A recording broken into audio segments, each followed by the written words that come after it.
குருவே சரணம், குருவின் திருவடியே சரணம். ஸ்ரீ கந்தாய சித்தர்பீடம் வக்ரகாளியம்மன் திருக்கோவிலிருந்து முத்து மாதாஜி. வக்ரகாளியம்மனோட தரிசனம்.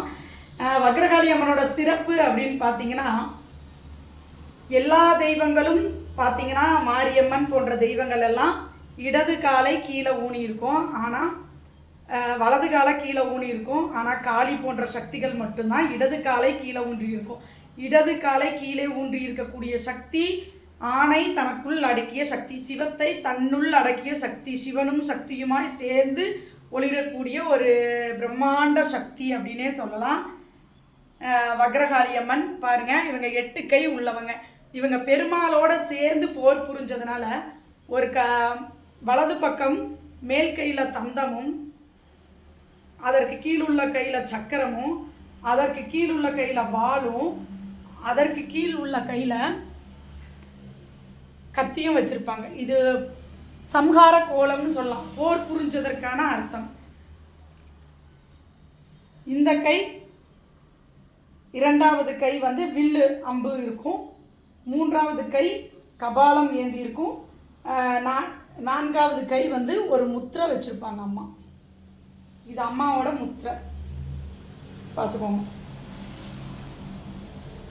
வக்ரகாளியம்மன், வக்ரகாளியம்மனோட இன்னொரு சிறப்பு என்னன்னு கேட்டிங்கன்னா, எல்லா காளியும் பார்த்திங்கன்னா வலது பக்கம்தான் தலை சாய்ஞ்சிருப்பாங்க.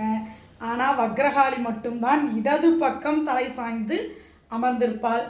அப்புறம் இன்னொரு விஷயம் என்னன்னா, துர்முகியோட வயிற்றில் இருக்கிற கருவை, அதாவது போர் தர்மப்படி ஒரு பெண் கர்ப்பமாக இருக்கும்போது கொல்லக்கூடாது அப்படிங்கிறது தர்மசாஸ்திரம். அதனால் துர்முகி வயிற்றில் இருக்கிற கருவை எடுத்து கம்மலாக மாட்டியிருப்பாங்க.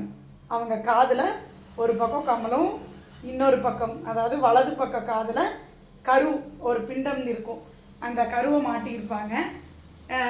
இன்னொரு சிறப்பு இந்த வக்ரகாளிக்கு என்னன்னு சொன்னீங்கன்னா, திருவக்கரை வக்ரகாளியம்மனுக்கு கூட இந்த கோரப்பல் இருக்காது.